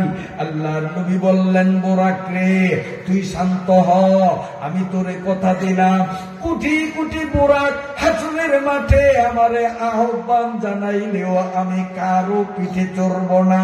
আজকে তোর পিঠে চড়িয়া যেমন মেরাজে যাব, হাসরের ময়দান থেকে তোর পিঠে চড়িয়াই আমি জান্নাতে যাব। সুবহানাল্লাহ। এবার বোরাক পিঠ পাতিয়া দিয়েছে, এবার বোরাক পিঠ পাতিয়া দিয়েছে। বোরাক যখন পিঠ পাতিয়া দিয়েছে, আমার নবী সেজদায় পড়িয়া গেছে, দুই চোখের পানি ছাড়িয়া নবী গুনগুন করিয়া কাঁদতে আছে। জিবরাইল আমিন বলেন, হুজুর টাইম নাই, টাইম নাই, তাড়াতাড়ি ওঠেন। এখন কেন কান্দেন, এখন কেন কান্দেন? এটা তো কান্দার মুহূর্ত না। মেরাজ কোন নবী পায় নাই, শুধু আপনি পাইলেন। আপনি তো হাসতে হাসতে সফরে যাবেন, কি বলেন ঠিক কিনা? যেমন এই আমাদের দুনিয়া ইউনিয়নের একটা মানুষেরও যদি ডক্টর ইউনূসের দরবারে দাওয়াত না দেয়, শুধুমাত্র এই হুজুরের একা দাওয়াত দেয়, তো উনি ডক্টর ইউনূসের চেম্বারে আস্তে আস্তে যাইব না, কানবো? আস্তে আস্তে যাবো না যে কেউ চান্স পায় না, আমি চান্স পাইছি, এটা গর্বের বিষয় হবে না? জিবরাইল কয়, নবী গো কোন নবী চান্স পায় নাই, চান্স পাইলেন আপনি, আপনি কেন কান্দেন? এখন তো কান্দার টাইম না, হাসার টাইম। আল্লাহর নবী বলেন, জিবরাইল ডিস্টার্ব করিও না, আমি কেন কান্দি তুমি জানো না? আমি আল্লাহর কাছে থেকে দাবি আদায় না করা পর্যন্ত বোরাকের পিঠে চড়ব না। জিবরাইল বলেন, মাবুদ কি আবার সেই দাবি? আল্লাহর নবী বলেন, ও মাবুদ আজকে আমারে মেরাজে নেওয়ার জন্য বোরাক পাঠাইয়া দিছ, হাসরের মাঠে কোটি কোটি বোরাক আমারে নেওয়ার জন্য কাতার দিয়া দাঁড়াইবে। এই মুহূর্তে আমার মনে পড়িয়া গেল 50,000 বছর আমার উম্মত গুলো হাসরের মধ্যে দাঁড়াইয়া ক্লান্ত হইয়া যাবে। এই উম্মত গুলো পায়ে হাঁটিয়া জান্নাতে কেমনে যাবে? আমার প্রত্যেকটা উম্মতের জন্য একটা একটা বোরাক হাসরের মাঠে দেওয়ার ওয়াদা আমার আল্লাহ যদি না দেয়, আমি বোরাকের পিঠেও চড়ব না, মেরাজেও যাব না। আল্লাহর নবী উম্মতের পাগল নবী, ওই মুহূর্তে উম্মতের মায়ায় পড়িয়া দুই চোখের পানি ছাড়িয়ে কান্দে। নবী উম্মতের জন্য কেমন পাগল, কোন দিকে যাব? উহুদের ময়দানে ইবনে কামিয়া যখন পাথর মারিয়া আমার নবীর মুখের দুইটা দাঁত জমিনে পালাইয়া দিল, যুদ্ধ শেষে আল্লাহর নবী যখন সাহাবীদের নিয়ে মদিনায় রওনা দিবেন, জিবরাইল ফেরেশতা আসিয়া কান্দে, ইয়া রাসূলুল্লাহ আপনার মুখের পর প্রতি দাঁত মাটিতে পড়িয়া থাকবে। গরু, ছাগল, ভেড়া, উট, দুম্বা, মানুষ এই দাঁতের পাড়াইবে, আমার সহ্য হয় না। নবী গো আপনি যদি অনুমতি দেন, আপনার ভাঙ্গা দাঁত দুইটা আল্লাহর আরশে গচ্ছিত রাখবো। আমরা ফেরেশতারা প্রতিদিন আপনার দাঁতের তোয়াফ করিয়া করিয়া সম্মান করব। আল্লাহর নবী সঙ্গে সঙ্গে দুই চোখের পানি ছাড়িয়া আল্লাহর নবী চিৎকার দিয়া কান্না কান্না কণ্ঠে বলে, জিবরাইল আমি মুহাম্মদের ভাঙ্গা দাঁত আল্লাহর আরশে রাখিয়া সমস্ত ফেরেশতারা দাঁতের সম্মান করিয়া আমারে খুশি করতে পারো। বরং আমি ওসিয়ত করে গেলাম, যেদিন উম্মতের ইতিম বানাইয়া মদিনার 3.5 হাত কবরের মধ্যে আমি শুইব রে, আমার কামানের কাপড়ের ভিতরে আমার বুকের উপরে ভাঙ্গা দাঁত 2টা দিয়া দিব। আমি কিয়ামত পর্যন্ত ভাঙ্গা দাঁত বুকে ধারণ করিয়া শুইয়া থাকবো। হাসরের মাঠে আমার কোন গুনাহগার উম্মতের হাতে হেলকাত লাগাইয়া ফেরেশতারা যখন জাহান্নামের ফনা দ্বারা বিষাক্ত সাপের দিকে নিয়ে রওনা দেবে, জাহান্নামের লেলিহান জ্বলন্ত অগ্নি শিখার দিকে আবার উম্মতরে ফেরেশতারা গ্রেফতার করিয়া নিতে দেব। আমি ভাঙ্গা দাঁত 2টা 2 হাতের তালুতে নিয়া আল্লাহর আরশের খুঁটির গোড়ায় দাঁড়াইয়া বলবো, বাবু যে উম্মতের মায়ায় পড়িয়া মুখের কাঁচা দাঁত ভাঙছি, আল্লাহ আমার হাতের তালুর দিকে তাকাইয়া দেখো আমার ওই ভাঙ্গা দাঁত। আমার ভাঙ্গা দাঁত দেখিয়া যদি মায়া লাগে, আমার ভাঙ্গা দাঁতের উসিলায় উম্মতটারে মাফ করিয়া দাও। وقال النبي صلى الله عليه وسلم لا يؤمن أحدكم حتى أكون أحب إليه من والده وولده والناس أجمعين। আল্লাহর নবী উম্মতের জন্য পাগল, উম্মত নবীরে চিনলাম না। হযরতে জিবরাইল আমিন চুপচাপ দাঁড়ানো। আল্লাহর কাছে যখন নবী আমার আপনার বুরাকের জন্য ফরিয়াদ করলেন, আল্লাহ রাব্বুল আলামিন নবীরে জানাইয়া দিলেন, ওগো নবী, আপনার আমি তো ইসলাম সঠিকভাবে আপনার যেই উম্মত গুলো পালন করবে, 5 ওয়াক্ত নামাজ পড়বে, রমজানের রোজা রাখবে, সুদ ঘুষে জড়াইবে না, আমি আল্লাহ কথা দিলাম হাসরের ময়দান থেকে আপনার সেই উম্মত গুলারও একটা একটা বোরাক দিয়ে আমি জান্নাতে দেব। আল্লাহর পক্ষ থেকে যখন দাবি আদায় হইল, এবার বিসমিল্লাহির রহমানির রহিম বলিয়া আল্লাহর নবী যখন বোরাকের পিঠ চেপে বসলেন, নবীজির পিছনে জিবরাইল আমিন নবীজির সামনে, তার কারণ বোরাকের ড্রাইভার হলেন জিবরাইল সামনে, আর কেস মুহাম্মাদুর রাসূলুল্লাহ সাল্লাল্লাহু আলাইহি ওয়াসাল্লাম পেছনে বসা। বোরাকের গতিটা ছিল সেকেন্ডে 1,86,000 মাইল। এই বোরাক 1 সেকেন্ডে 1,86,000 মাইল গতি সম্পন্ন উড়াল দিল। আমার আল্লাহ বলেন সুবহানাল্লাযী আসরা বিআবদিহি লাইলাম মিনাল মাসজিদিল হারামি ইলাল মাসজিদিল আকসা। আল্লাহ বলেন বোরাকের পিঠে চড়াইয়া কাবা ঘর থেকে ফাতালিয়া আমি বাইতুল মুকাদ্দাস পর্যন্ত নবীরে নিলাম, ওইখান থেকে সোজা উপরের দিকে উঠাইয়া নিলাম। তাফসীরের পরিভাষায় আল্লাহর ঘর মক্কার ঘর থেকে ফের জেরুজালেমের সেই ফিলিস্তিনের মসজিদে আকসা পর্যন্ত এই সফরটাকে বলা হয় ইসরা, আর ওখান থেকে উপরের দিকে যাওয়া এইটাকে বলা হয় মেরাজ। এখন প্রশ্ন হলো যে আমার দিকে তাকান, এইখান থেকে এই পর্যন্ত যাইয়া এরপরে উপরের দিকে গেল, পথ লম্বা হইয়া গেল, এখান থেকেই যদি সোজা উপরের দিকে যাইতো পথ কম হইতো কিনা, পথ কম হইতো কিনা? উদ্দেশ্য মেরাজ নবীরে আসমানে নিবে, তাহলে তো মিনাল মসজিদিল হারাম ইলা সামা এরকম হওয়া দরকার ছিল। কিন্তু আমার আল্লাহ বলেন মিনাল মসজিদিল হারামি ইলাল মসজিদিল আকসা, আমি নবীর মেরাজ এখান থেকে উপরের দিকে না করিয়া আমি পাতালিয়া জমিনের উপর দিয়া জেরুজালেমের বাইতুল মুকাদ্দাস পর্যন্ত নিয়া এখান থেকে উপরে উঠাইলাম। তার কারণ হলো লিনুরিয়াহু মিন আয়াতিনা, আল্লাহ বলেন আমি আমার নবীরে গোটা দুনিয়ার মানুষরে আমার কুদরতের নমুনা দেখাবো। কেমন নমুনা? কেমন নমুনা একটু বলবো, নমুনাটা কেমন দেখাইছে শোনেন। এখানে শিক্ষণীয় এবং মজার জিনিস আছে। আল্লাহ আল্লাহ, নবীজি মেরাজ করছেন, করিয়া আবার রাত্রি ফিরিয়ে আইছে।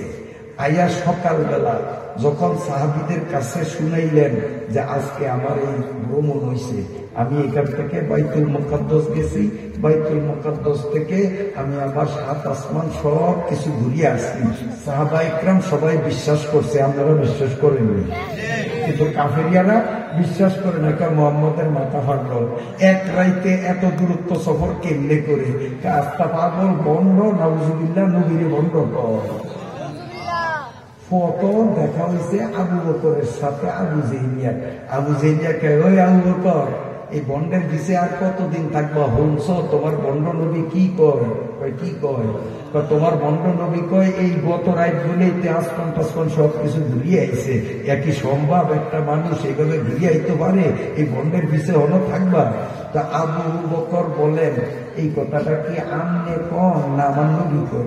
আরে তোমার নবী নিজের মুখে কয় হে বলে এরকম আসমান ঘুরিয়ে আইছে। আবু বকর বলে আমার মাথায় দরুক আর না দরুক, আমার নবী যদি কইয়া থাকে যে তিনি এই রাত আসমানে গেছে, আসমান থেকে ফিরত আইছে, আমার বুঝে না ধরলেও আমি বিশ্বাস করি আমার নবী সত্যই আসমানে গেছে। না আর যায় মারকাব তুয়া তা খতান কে যা সে পরবা এ দান্না খতান। কাইবেন নাকি আবু জাহিল কেন সুবিধা করতে পারল না? তো যাই হোক, এখন এগুলো নিয়ে আরবে কথা সরাসরি 4 ধরনের মাথায় সব জায়গায় নবীরে নিয়ে উপহাস করে। তখন মক্কায় কিছু ইহুদি ছিল, ওই নেতানিয়াহুর বাহিনী, অসভ্য ইহুদি। এই ইহুদি দিনে আবু জাহিলের কয় নেতা মোহাম্মদের সাইজ করণের একটা বুদ্ধি আছে। কি বুদ্ধি? মোহাম্মদ তো দাবি করে যে এইতে মক্কা শরীফের থেকে ওই ফিলিস্তিনের বাইতুল মুকাদ্দাসে গেছে, ওইখানে 2 রাকাত নামাজ পড়ছে, তারপরে আসমানে গেছে, এরকম কয় না? হ্যাঁ এরকমই কয়। তাই থেকে ধরন দেবো সহজে কেমনে? এইতে তো জীবনে জেরুজালেম যায় না, ফিলিস্তিন যায় না, দুনিয়ার মানুষ জানে।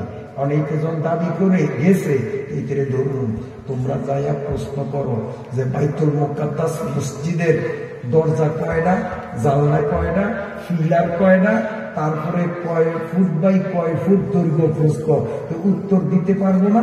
তখন তোমরা হাততালি দিয়ে যে মৃত্যুক মৃত্যুক মৃত্যুক যাইলে কেন কইতে পারবে না? আমার নবী কি জানলা কিন্তু গেছে? আমার নবী জানলা করতে গেছে? দূর কিন্তু গেছে? ও দৈর্ঘ্য প্রস্থ মাপতে গেছে? আমার নবী ওখানে শুধুমাত্র 2 রাকাত নামাজ পড়ছে, পড়লেই তো ঘরের দিকে গেছে। আর পাজির ঘরের পাজিরা কেমন কৌশল করিয়া আমার নবীরে আটকানোর জন্য প্রশ্ন করছে যে জিগাও বাইতুল মুকাদ্দাস মসজিদের জানলা কয়টা? আরে জানলা কয়টা? এত সুরে সালা করবো গৃহস্থ কোন নৌকার গুড়া কোন কি গাছের, গোলই কোন গাছের, হ্যাঁ এইটা কিন্তু নৌকার মালিকে ভালো করিয়া তথ্য দিতে পারো, সৌরায় যত ভালো করিয়া দিতে পারো। কারণ সৌরায় নিয়ে সব তথ্য চায় যে ধরা খাইলে জন্য আমার দুইটা দাবি করতে আর আমি তথ্য দিতারি যে ওইন দিয়ে এই কাঠ, ওইখান দিয়ে এই কাঠ, ওইখান দিয়ে এই কাঠ। মালিকের তো সৌরায় ভালো লাগতো না। তা আমার নবী কি চুরি করতে গেছিল?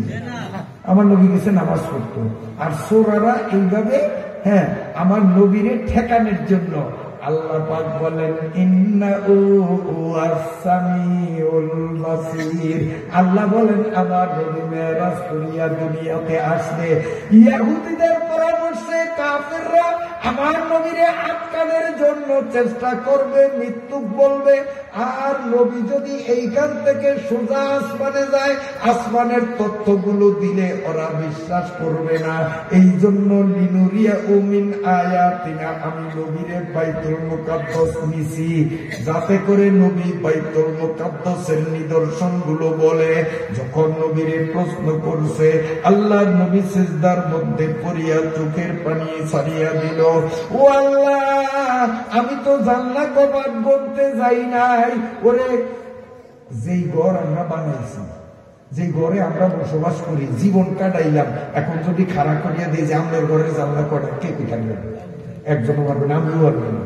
আমার যদি খাড়া করেন তো অন্তত পক্ষে আমি চিন্তা করতে হবে যে পশ্চিম পাশে কয়টা, পূব পাশে কয়টা, চিন্তা না করিয়া ঠুস করি আমিও কিতাম না, আমি কিতাব জীবন কাটাইলাম যেই ঘর, এই ঘরে জানলার হিসাব আমরা দিতে একটু চিন্তা করানো লাগবো। আর আমার নবী ছিলেন মাত্র 5-7 মিনিট 2 রাকাত নামাজ পড়ছেন, আর উনি কি জানলা কভার বলতে গেছেনি? বেয়াদব ঘরের বেয়াদবরা এরকম প্রশ্ন করছে। নবী সিজদায় পড়িয়া গেছে। ও আল্লাহ, আমি কেমনে উত্তর দেব? এখন তো আমি মৃত্যু সাব্যস্ত হয়ে যাব। আল্লাহ বলেন, আসমানের তথ্যগুলো ওরা বিশ্বাস করবে না, তাই দুনিয়ার তথ্য ওদের সামনে দেওয়ানোর জন্যই আপনারে নিছি। ও নবী, সিজদার মধ্যে আপনি চক্ষুটা বন্ধ করেন, আমি বাইতুল মুকাদ্দাসের পিকচারটা, ছবিটা আপনার সামনে তুলিয়া ধরলাম। আপনি জানলা, কপাট, দুর্গ, প্রস্থ সব দেখিয়া দেখিয়া ইহুদিদের বলিয়া দেন।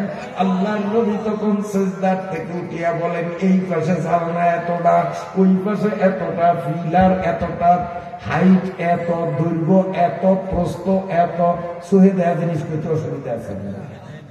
মেরাজের এই ঘটনা শোনার পরে আমেরিকান বিজ্ঞানীরা চিন্তা করছে, মোহাম্মদ হয়েছে মক্কায় আর বাইতুল মুকাদ্দাস হয়েছে ফিলিস্তিনে, যেখানে নেতানিয়াহু গণহত্যা চালায় এই দেশে।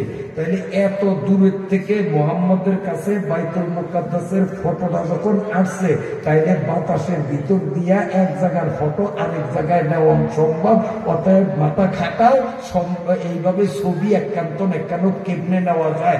এই মাথা খাটাইয়া লোহা, লক্কর, প্লাস্টিক ইত্যাদি এগুলো মিলাইয়া ঝুলাইয়া সর্বপ্রথম তারা টেলিভিশন আবিষ্কার করে, এরপরে টাচ মোবাইল আবিষ্কার করে, আরো কত কিছু আবিষ্কার করে এই মেরাজের এই ঘটনার থেকে, যে আল্লাহ ছবি পাঠাইছে, তাইলে বাতাসের ভিতর দিয়া ছবি এক জায়গার থেকে আরেক জায়গায় নেওয়া। আমার নবী সব তথ্য দিয়ে দিয়েছে, সব তথ্য দিয়ে দিয়েছে। কষ্ট হয় আপনাদের? মেরাজের এই ঘটনা বলার পর মক্কার থেকে একদল মুসলমান হাবশায় গেছে হিজরত করিয়া, মানে কাফেরিয়া ফিডা খাইয়া আর টিকতে পারে না। নবী কয়, তোরা পলাইয়া রাত্রে হাবশায় যা গিয়া। হাবশা একটা দেশের নাম, কেন থেকে আর কি খেয়াল লাগবে, বেগুন পলাইয়া গেছে। সেইখানে মক্কার থেকে আবু জেহেল পার্টির লিডার আবু সুফিয়ান, পরে মুসলমান হয়েছে। আবু সুফিয়ান তখন কাফের আছে।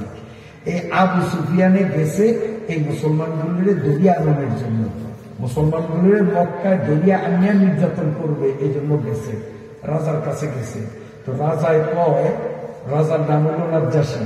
এই নাজ্জাশী বাদশায় কয়, এরা যখন আমার দেশে আসছে, আশ্রয় নিছে, কাজে মন চাইলেই আমি এদেরকে ফেরত দিতে পারি না।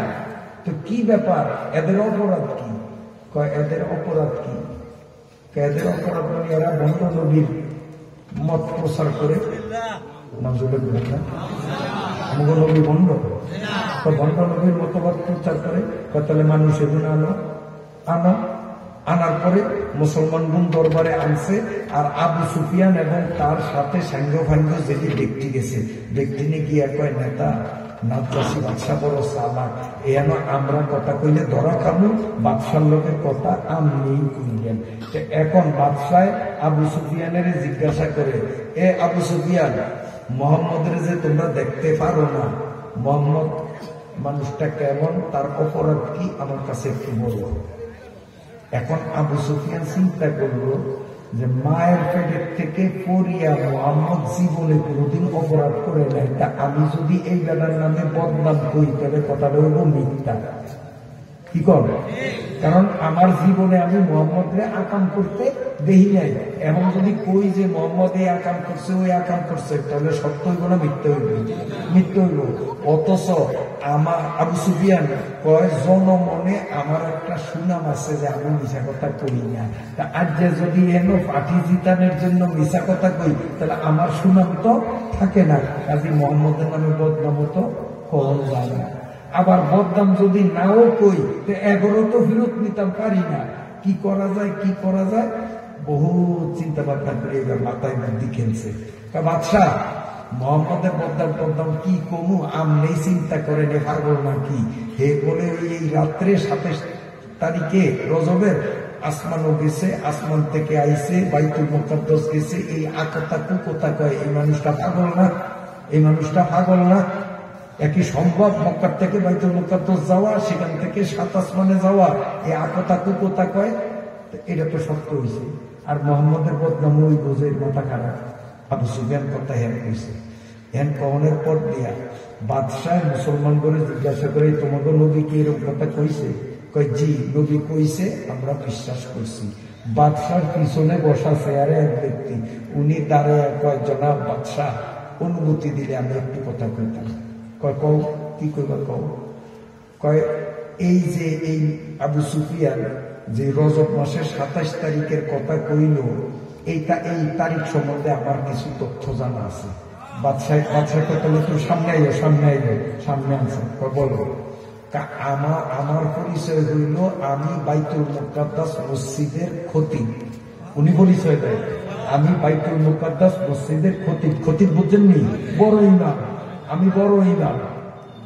আমার নিয়ম ছিল প্রত্যেক দিন এশার নামাজ পড়িয়া সব মানুষ মসজিদ থেকে বাইরে মসজিদের জানলা আটকাইতাম, দুয়ার আটকাইতাম, দুয়ার টালা মারতাম, বাড়ি যেতাম।